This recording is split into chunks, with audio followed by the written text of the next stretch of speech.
Well, welcome everyone. Welcome to the Museum of Anthropology virtual Lunch and Learn event. This is our third and final event of the semester, and I'm so pleased to see everyone here. Today's discussion is heritage or DNA. And today's topic is an exploration of what cultural identity means. Now, to set up this event and why we decided on it, well, first of all, we wanted to have a range of virtual lunch and learn events today. So we tried to pick from the diversity of anthropological inquiry. And honestly, when we thought about biological anthropology, we thought a lot about genetics and genetic anthropology. It's a topic that informally we've been talking about at the museum for years. Someone has been talking about how to best maybe interpret genetics as an exhibit at the Museum of Anthropology, how to better work with students in biological anthropology or in the biology or other science departments. But some of it was just from our own personal curiosity. And I know that over the past few years, both Tina and I have taken at-home genetic ancestry tests. And so we thought, since we are personally interested in these, and we're also professionally interested in these, maybe we can have a kind of an informal event to kick this off and maybe explore this topic further. So that is today's discussion. We'll be bringing up some topics from our own DNA testing results, my results, and Tina will bring up her results. We'll talk about how those results fit in with our own family narratives, as well as with our own sense of cultural identity, and how that cultural identity, some of it does seem to come from a place of genealogy and genetics, but some of it comes from other places as well. And we'll talk about how those cultural identities, beyond Tina and myself, how those affect people more broadly in US society. And we brought up a couple of examples from recent news articles that really talk about how cultural identity can be a really messy and contested exploration, that while DNA seems so clear and objective and numerical, the interpretation of it is far from any of that. So that's where we're going today. Now, throughout this conversation, I really do hope that you all will think on these issues and think about how it relates to yourself, and maybe even participate in the conversation as well. At the end of today, we have time set aside for questions and discussion. So please reflect on any questions you have while we're speaking. Please feel free to type out your questions in the chat box so that it doesn't get away from you. I know that sometimes if I don't write it down right away, I'll lose that question forever. So please do that, and we'll address them at the end of today's presentation. Tina, do you have anything else to add before we begin? No, we're just glad everyone's here today and hope we have a good discussion. Great. So first, let's contextualize this, because while DNA has been known for decades and the application of DNA testing to anthropology was always apparent. I mean, that was honestly why DNA testing developed, was for its application in humans. While that has been known, really the mass marketability of DNA testing is relatively new. This is a recent phenomena that the science of DNA testing is secure enough and easy enough, and of course, importantly for this mass appeal, cheap enough, that DNA testing can now be conducted accurately at home for a low price. I believe the test I bought for myself and my wife, well, it was on sale, I believe, as a after Thanksgiving Black Friday marketing promotion. I believe I paid $99 for each test, which is relatively cheap, considering that DNA testing several decades ago was thousands of dollars. So the price has decreased dramatically, allowing for more people to be tested. But that also has another implication, because as more people get tested, it means that we're learning more and more about what this huge swath of genetic information means. Initially, these at-home marketing companies, or at-home genetic testing companies, they marketed themselves in terms of medicine, that by taking these genetic tests, you would be knowledgeable about maybe different genetic disorders or diseases that you had risk potential for. Since then, the FDA and other regulatory agencies have cracked down on this, because simply put, genetic information is just not operational enough to make medical decisions on. especially at an at-home setting. Now, genetic testing is important in many clinical applications, and it can certainly evaluate threat or risk impact, but the at-home varieties are not reliable for that. And since then, in fact, all of these companies have moved far away from marketing these products as medicine. In fact, now, in the context I and Tina took them as, these are marketed as services for genealogical research. That essentially, by taking your genetic information, it can tell you more about your genealogy. And that's important. While the words sound similar and have the same root, genealogy and genetics are very, very distinct. Genealogy is a social measure of relatedness. It's our family. It's this kinship diagram here. It's a family tree. It's the culture about how we learn and are taught to relate to one another. The kinds of titles like brother or sister or cousin, what those mean in our specific family context. That's genealogy. Genetics, on the other hand, is different. Genetics is your own personal genetic information that you inherited from lineal descendants, right? And you didn't inherit that genetic information regularly either. Rather, that genetic information is randomly distributed. It's why, despite siblings having the same parentage, they have very different genetic makeups. So this is this genetic testing product to learn about genetic information as seen as a valuable resource for people interested in genealogy. But in the course of that, there's also been many issues on privacy for these at-home testing information, because the companies that provide the service are storing this genetic information.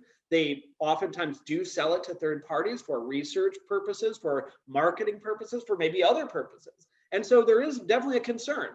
Taking a DNA test at home is not a completely neutral proposition, right? Because not only could the information itself change how you regard yourself or change how you act, but of course you are putting your genetic information out there in a way that we just don't necessarily know what all the long-term implications of that will be.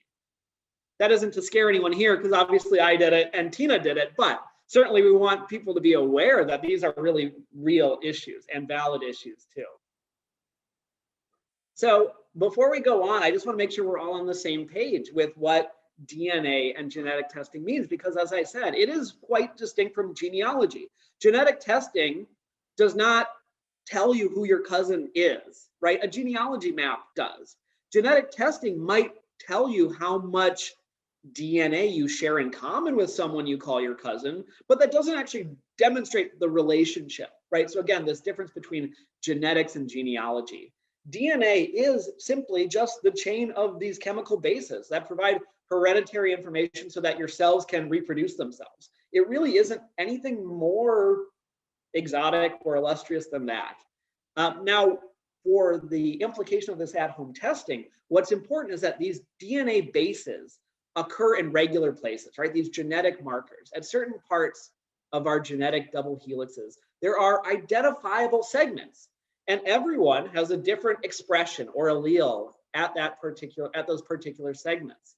So then what these DNA testing companies do is compare your genetic markers, your alleles, and they compare them to comparison populations.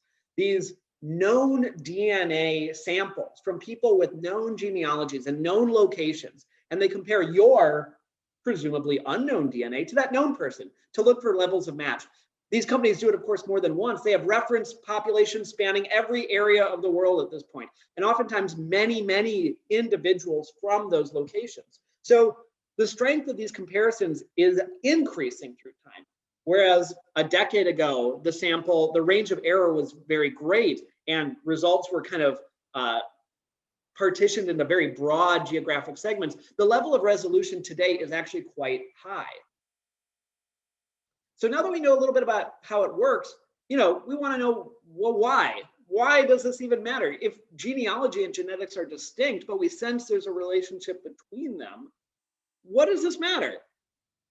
Clearly it matters for inheritance. DNA is our biological inheritance, but it also seems to interplay with culture, because while people identify with their culture, with how they do things, with how they think, with the ways they act in the world, and strongly identify that with part of their identity, people also compose their identity from biological components, from who they're genetically related to where they're, or even geographic origins to where their ancestors came from. That these are very common ways that people make sense of themselves and their position with others. But it's also distinct because we're all inheriting both culture, the things we learn from other people, and the genetics, the actual biological material passed on through our lineal descendants and ascendancies. So which is inherited? Of course, like every good academic answer, the answer is both, right? That we're always inheriting both culture and genetics. The problem is when these two are conflated, and they are conflated all the time in society. We do a very bad job, I would say, in the US as Americans in parsing the difference between culture and genetics. So in order to kind of illustrate this, you know, one of the big things we thought about when doing this talk was to talk about our own stories of ancestry and genealogy, and how that then aligned with this genetic testing.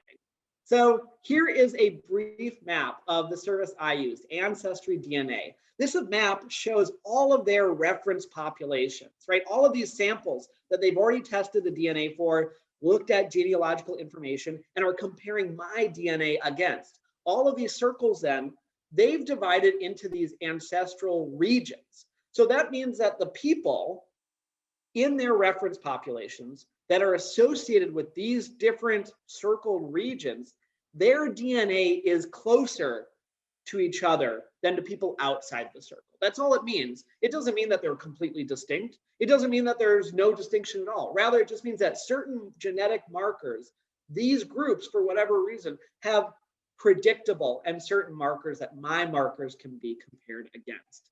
So that's exactly what Ancestrydna did. They compared them to all of these different geographic regions, and these were my results, pretty much centered, as I predicted they would be, in Northern Europe, right? This is what my family narrative had always said. I actually knew quite a bit about my family narrative on both my mom's and father's side. I knew on my mother's side that the story of my genealogy is that my first ancestors that came to North America came from Norway and Germany. And they came in the mid 19th century and late 19th century, and they settled in the Midwest. So this is pretty typical. If you go to Minnesota, if you go to Wisconsin, where I'm originally from, there's lots of people with Norwegian and German descent there. That seems pretty common. So I mean, that lined up really well with the story I'd been told, but there was a couple of interesting wrinkles too. This is a kind of a phenomenon that genealogists and anthropologists sometimes call genealogical dis-ease. It's a play on words, like, again, all great academic points. A lot of puns are involved. And in this case, dis-ease is not disease, but rather dis-ease, a feeling of unease promoted by suddenly feeling over the course of doing genetic or genealogical research that you don't know who you are, that somehow the story you told yourself about your identity doesn't match evidence that you're being presented with. Now, this wasn't a full-blown revelation to me or my family, but it was interesting to think, well, where did these other elements come from? That 15% British, that 3% Norwegian, what does that actually mean? Now, we have to be careful to note that this is simply an estimate of my DNA and what it most likely resembles. It doesn't 100% assuredly mean I have ancestors from Great Britain or from Sweden. It only means that my DNA today is similar to DNA of people living in those places. So it is just an estimate. Well, let's take as a matter of fact that I do actually have ancestors from there. What does this mean? What is this showing? It might not actually, again, even be showing a secret British ancestor, some kind of romantic fling out in the farm fields of Wisconsin in 1880, during the Great Locust epidemic. No, well, that would make a great historical romance novel. That might not be the case. It could be other considerations going on. This DNA might not be a recent introduction, because DNA can be introduced at many different times, and it changes at different rates depending on the idiosyncratic histories of these different populations. It's possible that that British DNA is a holdover from thousands of years ago, from when the Vikings, raided the British Isles and genetic information was exchanged between these populations. Certainly many British people have Norwegian DNA in them today, and that drift went the other way. Many Norwegian people have British DNA today. So it's possible that that British ancestry is actually something even further back, even pre something that I would identify with. Similarly, that little bit of Swedish DNA, it could be nothing. It could be just the close relationship that people in the Scandinavian area have had over the course of thousands of years. Or maybe it's an example of when Sweden colonized Norway for 100 years just in the 19th century, during the era of Napoleonic imperialism, right? Could this be a little bit of evidence of the tyrannical Swedes domineering, the underdog Norwegians? Possibly. That's the problem with this genetic information. It's up for interpretation. Again, it's distinct from genealogy. I'm not here demonstrating that any of these ancestral regions are I'm directly descended from any of them, but rather my DNA in the present matches similarly to other people in these regions today and their DNA. What exactly that means has to be unpacked historically and anthropologically. If I go to my dad's side of the story is also pretty interesting there. 50% of my DNA was estimated to be European Jewish. And that is exactly the narrative I have from my paternal side of my family, is that on my father's side, all of his ancestors immigrated to the United States in the early 20th century as urban immigrants from either Belarus, modern day Belarus that is, or modern day Ukraine. In fact, our information is even more specific than that. My dad's dad and mother, right, or my dad's family, the paternal line, comes from a specific town called Telehan in Belarus, which was a small village that they had lived in for decades. We have a very long story. My great-great-great-grandfather, right, operated a barge on the Oginsky Canal in what is now Belarus, right? We have very detailed stories of these people, right, that mark them there. Similarly, on my father's mother's side, we have detailed stories of her family coming from towns near Kiev and Odessa, major cities in Ukraine. And so we have very specific information from that. What's interesting here, if we look at this map, is that Ancestrydna, the testing company, their estimate is much less specific than my own narrative, right? They are saying I probably come from all of Europe, right? The circles that I'm a part of are spanning the entire continent. And if you look, they still actually did get it right. They are right because they're trying to be inclusive here. If you look at that town in Belarus, that pink star that marks the current location of Telehan, you'll see that it is right in the middle of 5 overlapping circles. Each of those circles represents a different, distinct Jewish population.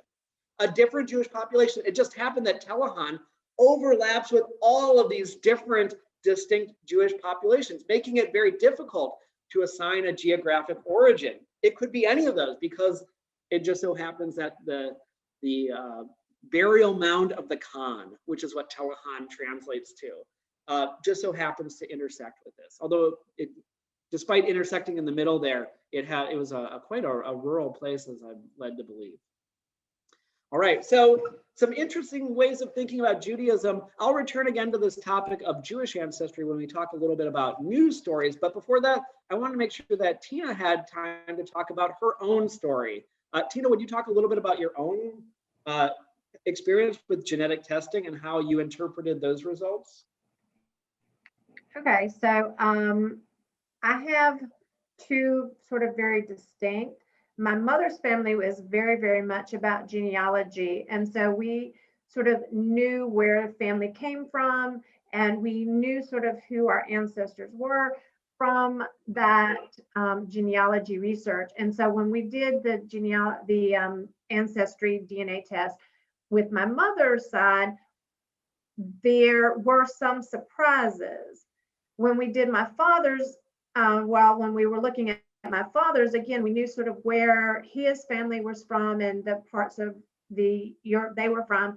And again, there were some surprises. So when you looked at my sort of genetic testing, With my mother's side, very much we knew that her people came from Eastern Europe, mostly England. We knew that her people were indigenous.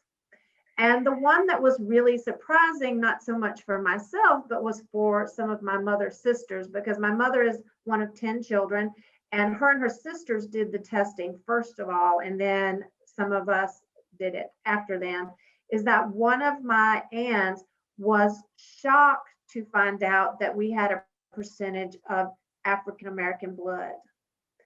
And I found this to be very funny, really. I thought it was hilarious because we are from the South, we were Native people, and it never occurred to me that we would not have mixed with the African slaves, and that would have been part of our genetic makeup. But my aunt had never contemplated that, and to this day, she will deny it and will tell you it's not so. So part of when you do these DNA testing is not only you find out the things that you may already know, but you may be surprised by the things that you do find out. Like Andrew was saying, this sort of dis-ease, this idea of being uncomfortable with the things that you find out. With my father's side of the family, we know that most of his family all came from Germanic Europe, came from Scotland. They are more from Hungary, that area. And I was very surprised that there was not a Jewish sort of ancestry, because that is such a large part of the world where there was such a large Jewish population. So that was something for me when we found that out, that there wasn't sort of a Jewish strand in our DNA anywhere, which, like I said, was very surprising. So when you look at my test, I'm one of these that is sort of all over the place. So my testing for me was not, as Andrew said, that shocking. It helped to really confirm what we knew from doing genealogy already. And we were able to go back and really locate specific areas and specific places. We even were able to eventually locate sort of certain towns where my ancestors came, whether it was from, Germany and Poland and things, and even some in England. So I'm a mix of all these conglomerations of things, but the one that a lot of times I talk the most about is being indigenous, native to North America. And that, I think we're going to talk a little bit about how that plays into sort of this whole identity, and how DNA testing and what is called blood quantum comes into play as being a tribal member or not being a tribal member. And it can be a very contested issue. Yeah, thank you. Yeah. Thank you for sharing your narrative. And it is interesting, that how you describe your aunt as suffering from genealogical dis-ease, right? Now, the flip side of that is that there is a complement to genealogical dis-ease, the idea that you no longer have this sense of identity because of being presented with some kind of biological information.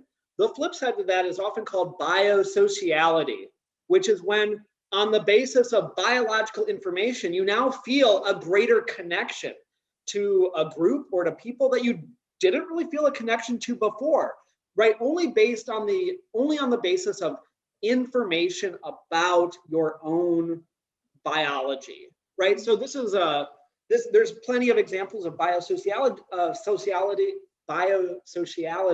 but certainly genetic biosociality is a very important component, in part because in the United States, in America, genetic information is often, again, conflated with cultural identity or with a broader sense of heritage.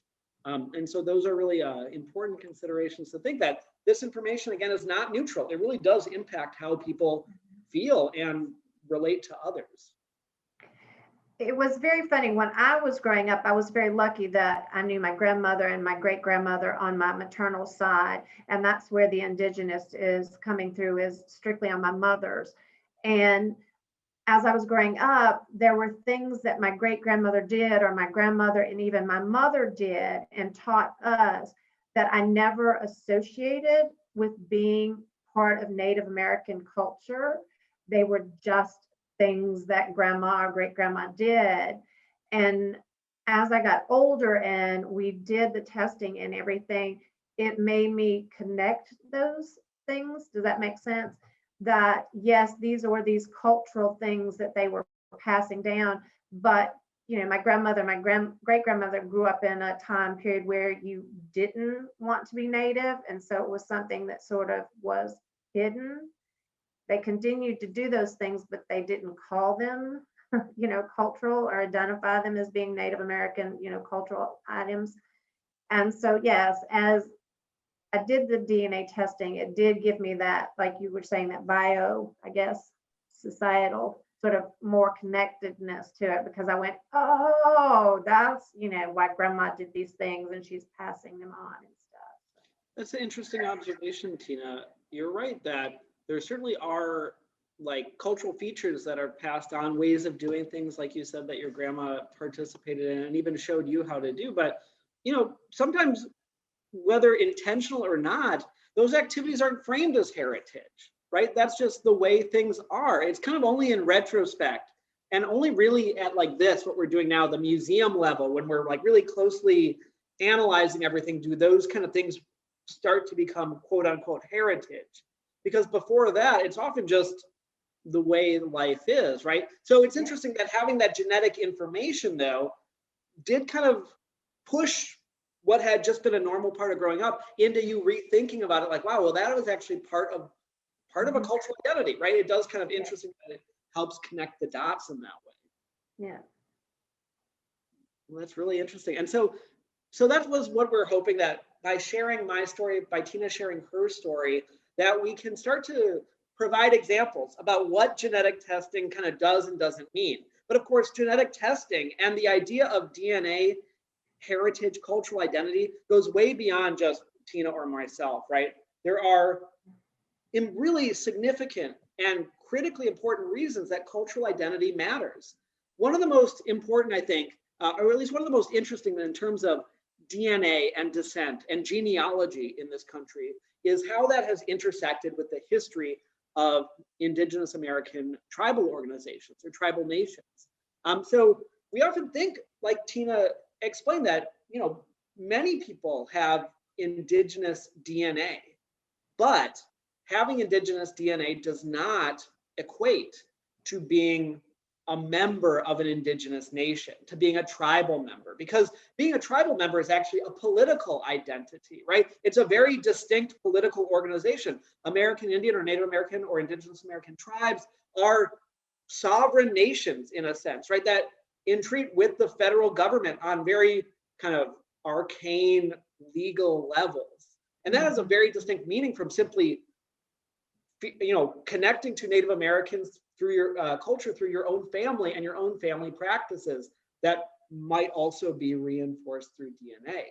Now, this does matter, though, and certainly one of the big occurrences in the past 10 years, completely in line with the growth of at-home genetic testing, are the increased demands that have been made on tribal organizations to allow more people to enroll, to have more people join tribal organizations on the basis of DNA membership.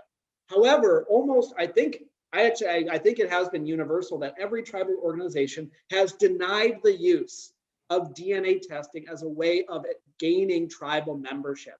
Now, you can become a tribal member through other ways, right? You can have a documented genealogical connection to other tribal members, right? Either going back to current tribal members or to enrolled members during kind of reorganization efforts in the late 19th and early 20th century. Or it could be from an ongoing and present community connection. You might not have a legal connection, but you've been participating in a tribal community your entire life, right? Or cultural affiliation, residence language, all of these other kind of more cultural markers, these markers that are more about practices and attitudes. Those are all what Native American tribal nations use for membership. DNA or ancestry is not considered typically. What I think is interesting, though, Tina, did you want to jump in? Yeah, a couple things. So when you take a DNA test like this one, and you are hoping to find, say, Native American, or you're expecting to find, Indigenous American or Native American, however you want to, whichever terms you want to use, that may not always show up, because what happens, and what you need to think about is, first of all, if it does show up, like in mine, it shows up, it will not tell you a specific tribe. Okay, it just tells you that you have those markers. So it can't tell you you're Cherokee or you're Lumbee or any Apache or whatever. It just tells you that. So that's one of the reasons that tribal membership is not based on the DNA. The other thing is that as generations go by, your Native American DNA becomes less and less. My mother's marker or DNA percentage of Native American was much higher than mine. But of course, she married someone who was mostly European and Germanic. So I got only, a percentage of hers. My children will have a smaller percentage. By the time I get to my grandchildren, they may not have any percentage of Native American left, because you have to remember, you're only passing down, your genetics is only a percentage kind of thing. So you may have ancestors who are Native American, but as the generations pass, your DNA is not necessarily going to show that. If you are interested in Native American tribal membership, all federally recognized tribes have their own criteria that you have to meet. And it is based on being able to prove your genealogy, ancestors. It's going to be based on what is called your blood quantum, which is something that was designated by the federal government.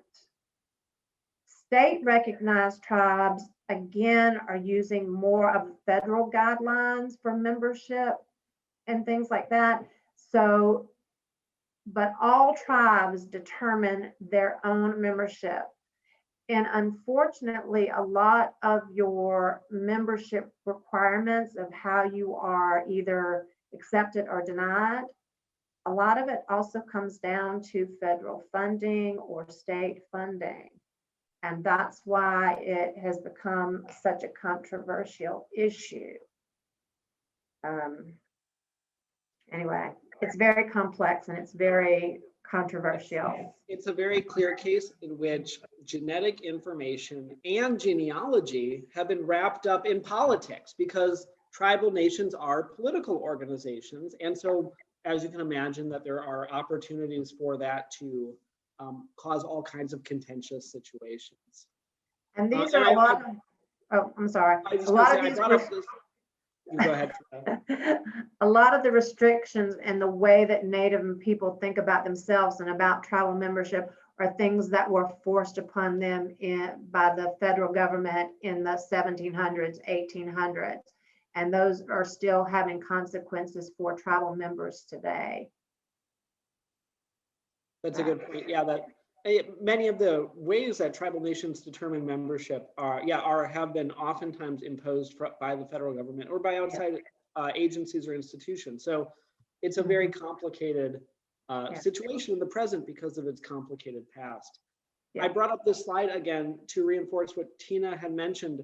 One of the reasons that DNA is not used to determine specific tribal organization is that recall that what is DNA actually testing? It's testing the similarity to people from a broad geographic region, right? Depending on whatever the reference populations, the sample populations are that are being used by the company. So for 23andMe, right, look at North America. It's only subdivided into 3 groups, right? So this, and there are hundreds of tribal organizations in the United States. So this is obviously inadequate for that level of specific connection that most tribes require.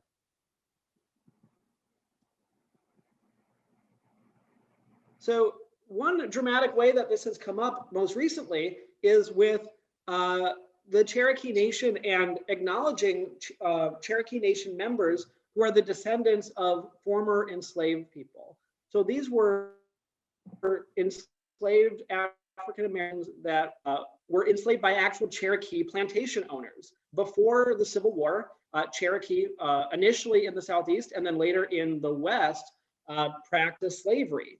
And when emancipation came, many of the enslaved opted to stay with the tribe and became part of the Cherokee Nation in Oklahoma. However, since then, and their relationship with the tribe has been contentious, exactly because of this conflation of culture and genetics.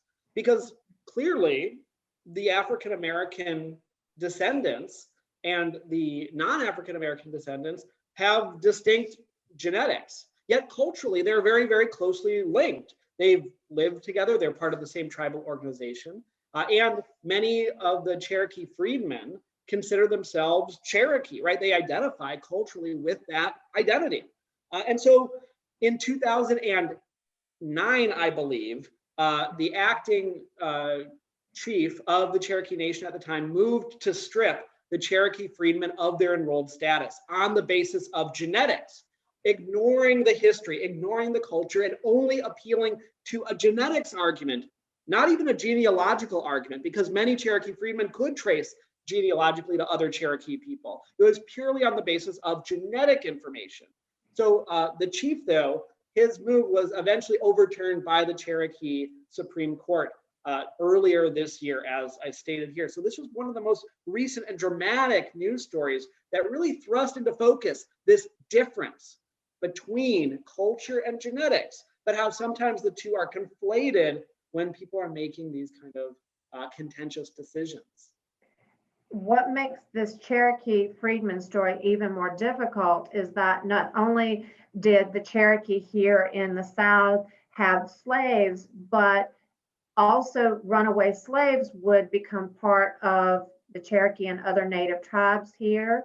And when the Trail of Tears happened, many of the African slaves that had been living with the tribes or had been enslaved by the people went on that trail with them. They were part of that forced march. And so they suffered just as much as the native people were. And when they got to Oklahoma, they settled on the reservation along with the Cherokee and the other natives forced out here. And these groups have been sort of intermingling, they intermarried, their families are entwined. All of these hundreds of years. And yes, in 2009, they began to, the Cherokee Nation, wanted to sort of separate them.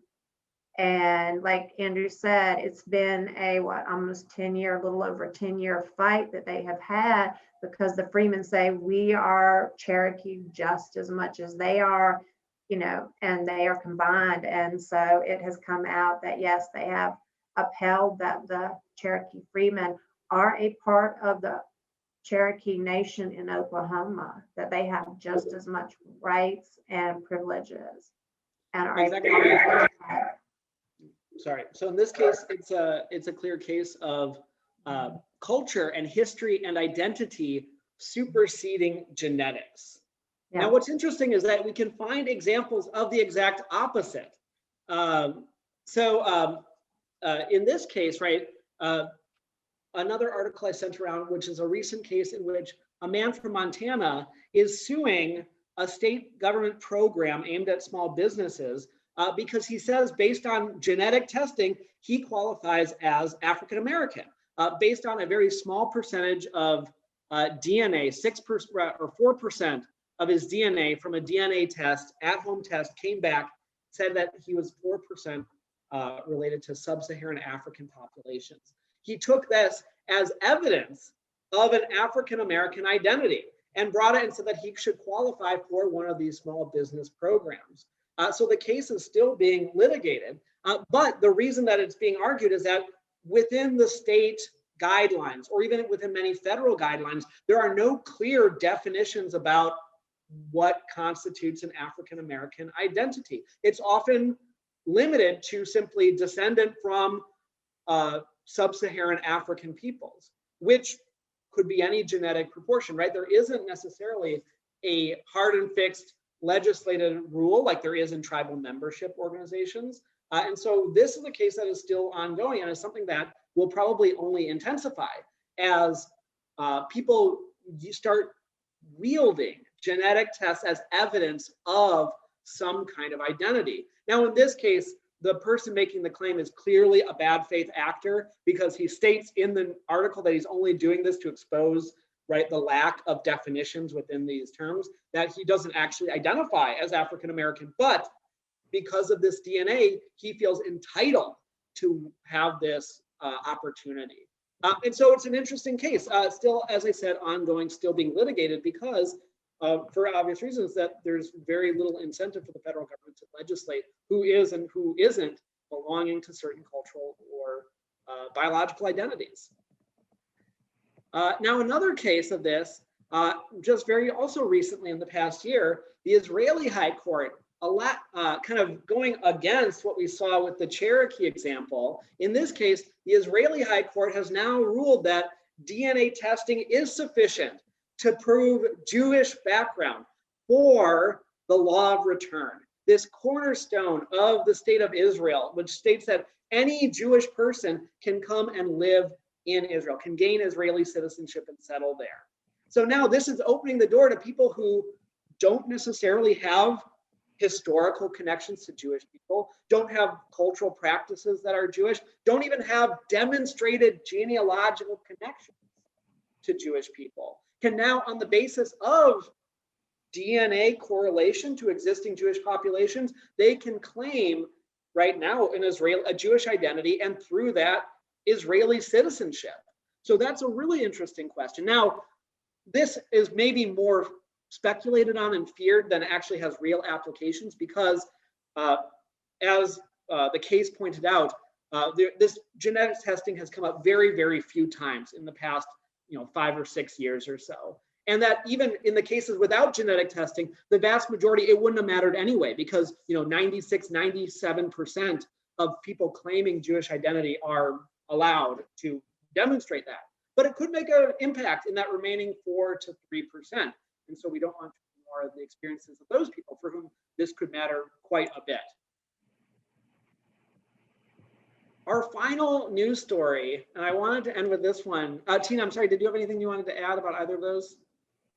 No, I'm all right now. Yeah. Our final news story that I wanted to bring up today is another interesting one. So in the kind of outside of legal, right? Because both the Cherokee examples, as well as the US federal government and Israeli examples are both about like legal allowances or legal protections or legal privileges. But it doesn't necessarily speak to what everyone feels, which is just a general cultural identity, which isn't policed by law, but is often scrutinized socially and culturally. And there are certainly examples that we can point to of people co-opting or appropriating cultural identities as well as biological identities.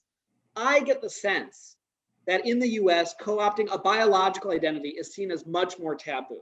And I would argue that recent news stories bear this out. I mean, probably the prime example of this is from 2015, when a news story broke about a woman named Rachel Dolezal and her co-opting of an African-American biological identity to then support her cultural identity of participating in the NAACP, in identifying with Black culture, participating in Black cultural spaces, all of those things, right? But then when it was revealed that her ancestry, her genealogy, and presumably her genetic information was not supporting this biological identity, and that was seen as incredibly taboo.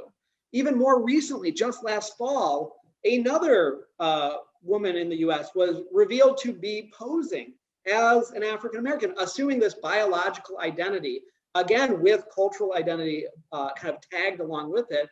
Jessica Krug, a historian who kind of created this identity here. And this struck, when I was reading about this story, it struck me really hard because, well, one, when I was reading the story about Jessica Krug, I thought, like, the name sounds familiar. And then I was reading the story and it said Krug had cultivated her assumed identity over several years and used it to speak authentically.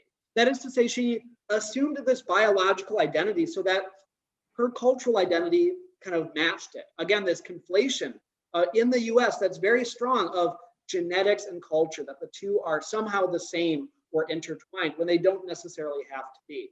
And for perhaps some of these co-opters, that is their feeling. But what was really interesting is that I also went to the University of Wisconsin, and I realized that I actually know Jessica Krug. I didn't know her when she was revealed, but I knew her for a year because we were in the same language class together. Like Jessica, I was a student of African history. And like Jessica, I studied a African language called Yoruba, which is spoken primarily in Nigeria. And I ended up majoring in African linguistics, right, which set my whole career ahead of me. But I took 4 years of language instruction. And one of those years, Jessica Krug was in my class with me. And during that time, I recall severely that she was doing the same things mentioned in this article. She, as I was the only white identifying and white presenting student in the class, she would often antagonize me about what I was doing as a white student in a black space. And like, which was really interesting because I learned in the article, she would often do this to other people, despite co-opting this identity, becoming incredibly concerned with policing other people's kind of cultures and behaviors. So I just thought that was really interesting because it is such a rare occurrence. I mean, I think that this kind of biological co-opting of identity is, at least to this extent, of creating an assumed persona, pretty rare. And it was just odd that I came into close contact with that, while at the same time I was confronting my own ideas about culture and identity, because Jessica wasn't the only person to bring this up to me. In fact, my first Yoruba instructor specifically asked why I was there. And my instructor was antagonistic about teaching me Yoruba because he felt that this was a space and a class that should be reserved for non-white students. Now, his viewpoint was not the university's viewpoint, and my other professors and instructors were amazing and great, but it is a common occurrence that maybe what Jessica was reacting to was, again, how there is often a hypervigilance of conflating genetics and culture, and that this doesn't have to necessarily be the way, because both are inherited and both are inherited separately. So to end for today, for any of you considering your own genetic testing, I wanted to leave us with a few tips to think like an anthropologist when you're thinking about your own genetic information. So first of all, the first tip, at-home DNA testing is not scientific. It is not anthropological, and it is certainly not medical, as they have been forced to admit. It's not scientific because we don't know how these interpretations are being done. We don't know these reference samples and populations. None of this information is publicized or shared, which makes it very difficult to evaluate the strengths of these interpretations then. Also, it's important to recognize that ancestral populations change through times and changed at different rates. Where this DNA match is coming in requires interpretation. It's not an obvious like chronology that easily aligns. Also remember that members of a family tree are considered related, but the amount of actual DNA is randomly distributed. Tina mentioned this earlier, that over time it's possible that her descendants will have less and less indigenous North American heritage. It's also possible that they keep exactly the same amount. I mean, statistically unlikely, but it's possible that they retain all of it for generations and generations. It's also possible that it's all gone after one generation because these DNA sequences are randomly inherited. It's also important to note that despite the actual amount of shared DNA, that isn't how we reckon who's related, right? We reckon, at least in the US, kinship is also often reckoned in terms of like halves and quarters, right? We're half related, we're quarter related, we're eighth related, fractional relationships, so on, related to genealogy. DNA splits don't match those easy fractions. It's also important to note that our ideas of cultural identity today, the kinds of cultural groups we have today, don't map onto those of the past.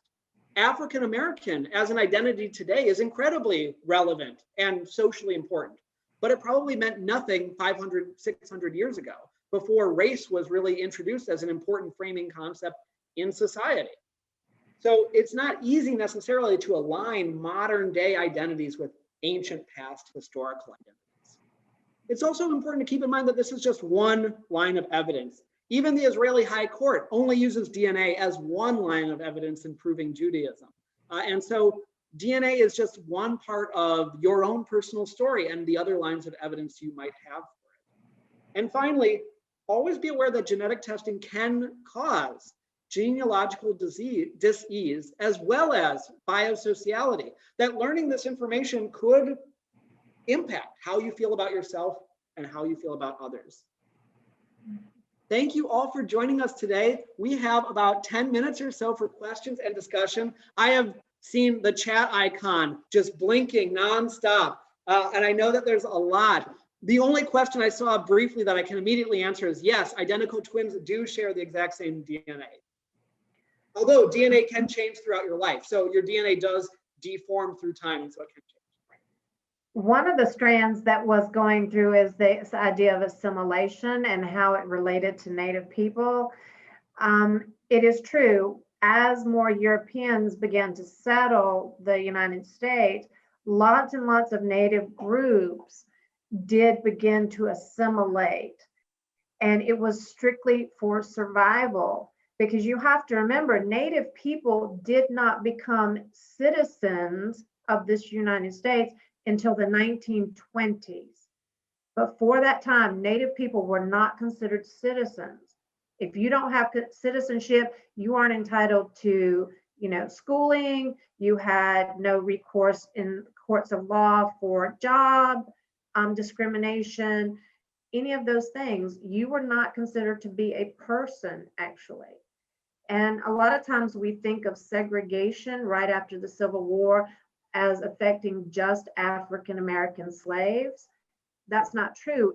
The law is written and says any person of color, and Native people, along with Asian people and Hispanic people, were considered people of color. So segregation affected them too.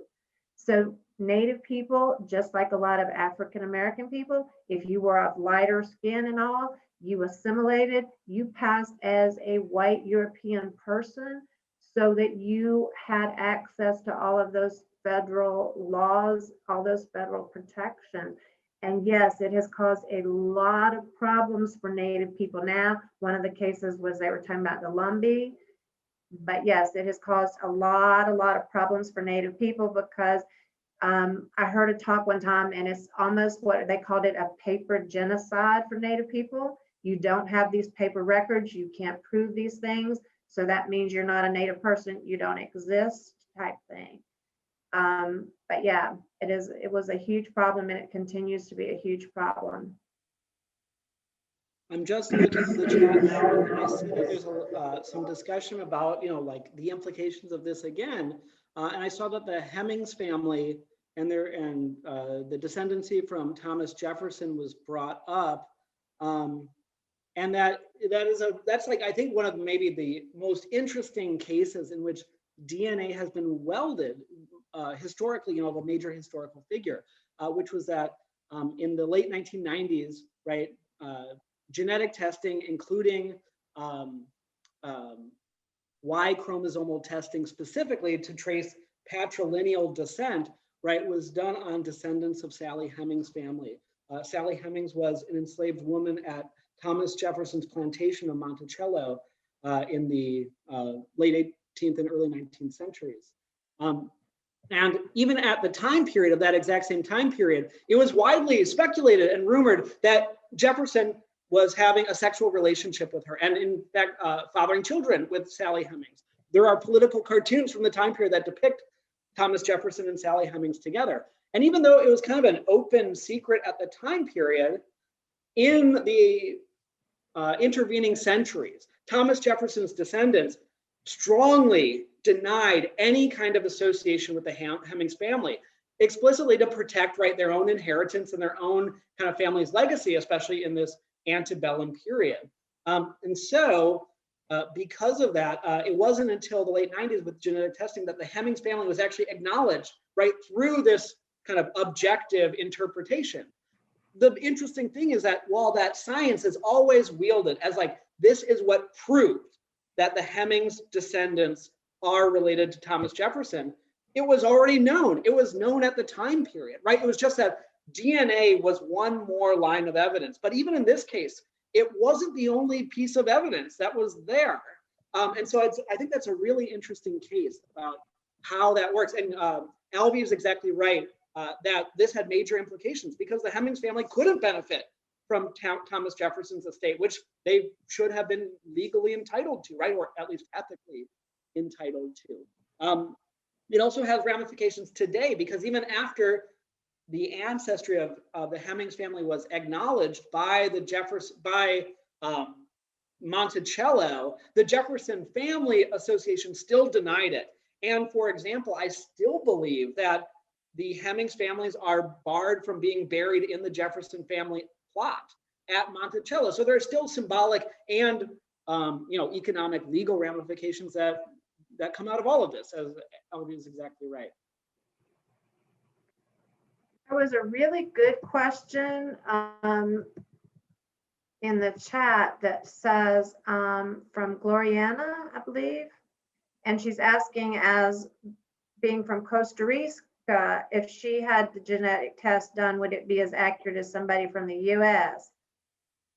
Yeah, the answer is yes, because your DNA is being compared to sample populations that already exist from all over the world. Now, the more sample populations that whatever company you choose has from a specific area that you think you might be related to, that could maybe give you more clear results. In general, like a larger library that you compare it against is going to give probably statistically better results. But even though DNA testing might not be at-home DNA testing might not be very popular in Costa Rica, that won't change the number of samples your DNA would be compared to. So it should be the same.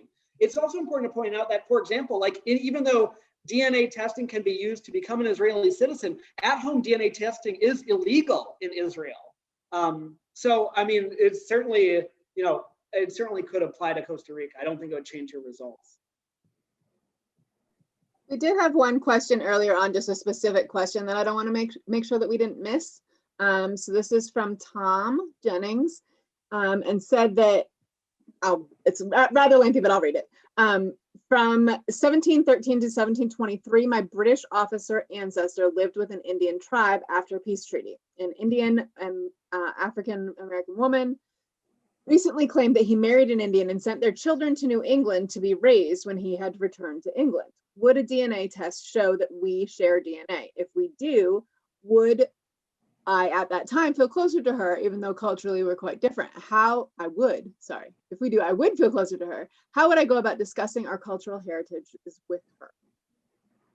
That's a really interesting question. I mean, it might be something outside of my expertise specifically to give you advice, but I'll try to give you some advice with the caveat that please don't blame me if it goes wrong, which would be that, so, the first issue of can DNA testing show this?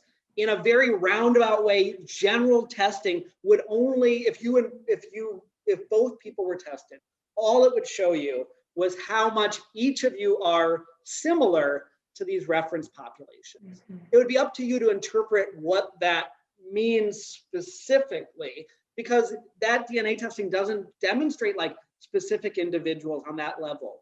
Now, if you were to pursue some kind of specific Y chromosomal or mitochondrial DNA testing, which is more advanced than an at-home testing kit, it's possible then you could establish either a patrilineal line through Y chromosomes, that is, you could identify the same father of a father of a father of a, whether these persons all have the same father, but it would only extend of that very specific branch of the genealogical tree that goes father to father to father to father to father and so on. If it goes father to father, you're out of luck. Same with mitochondrial DNA, which only goes mother to mother to mother to mother to mother up the other arm of the tree. So if it goes mother to mother, again, you're out of luck. So those are a little bit more specific, and those actually could show a more direct common ancestor, like a unique individual. But in general, ancestry testing is not going to give you the level of specificity. Instead, I would really think more about the narratives and think about if the narratives are aligning and if there is any other documentary evidence, any other family stories. I mean, the DNA testing could maybe be one piece of the puzzle, one more line of evidence in this narrative, but it's not going to be, you know, the missing piece, unfortunately. Genealogy would probably be better to figure that out. You would find documents of family relations, or that this person was married to that person, these children are descended from this.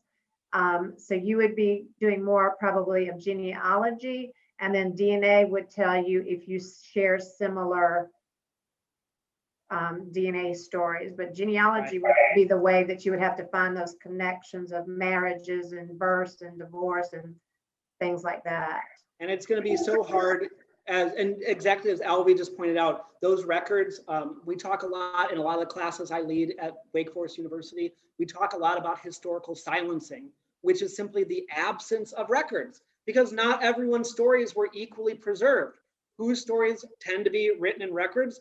Wealthy people who could afford to write and keep their stories. So that cuts out illiterate people, poor people, enslaved people, people who didn't speak English, people who they had the misfortune of their local archive or library burning down idiosyncratically, right? So it's unfortunate. And those problems stack up as we get into earlier time periods, like the early 18th century. That's pretty early for American colonial records. And, you know, there just might not be much out there, which is the case where genetic testing does become interesting. Because while I keep saying it is one additional line of evidence, sometimes, as Alvy has said in the comments, it could be the only line of evidence. And so it still makes it a valuable tool, but we still don't want to interpret genetic information too much and to make it say something that it's not necessarily saying.